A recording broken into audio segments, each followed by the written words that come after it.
everyone, welcome back to Sunny Live Channel. Thank you so much guys for tuning in. Well guys, I'm back again with the Mzansi Soap Stories, and today we are talking about Sibongile and the Dlaminis.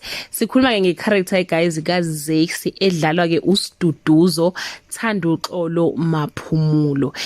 Guys ke emva kwe-episode he posted the following message wathi Shembe sengi jobless fast kanje kodwa ke I am forever grateful and sibonga ithuba to showcase talent lethu.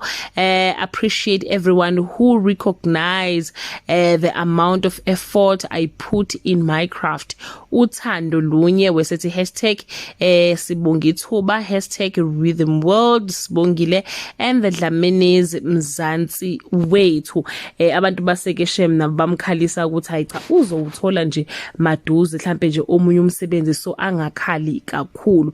Nayo ishow Sibongile and the Dlaminis iphinde yabhala ke nayo futhi yathi ke uZakes is living #Sibongile and the Dlaminis basibethi ke we need you to know that we are going to love and we are going to love and thank you for the love and everything you've shown us when we were on set. The character we gave you nailed it. We love you Zakes.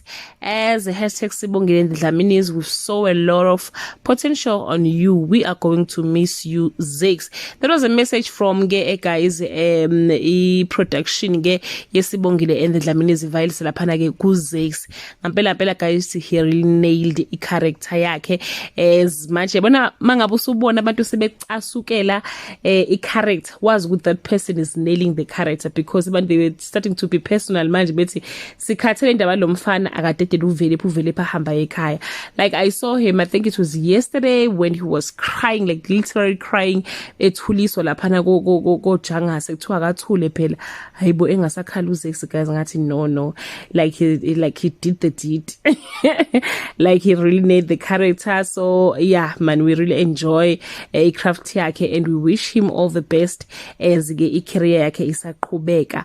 That's all I have for today guys. Do leave your comment below and share your opinion. Bye. Hello everyone, welcome.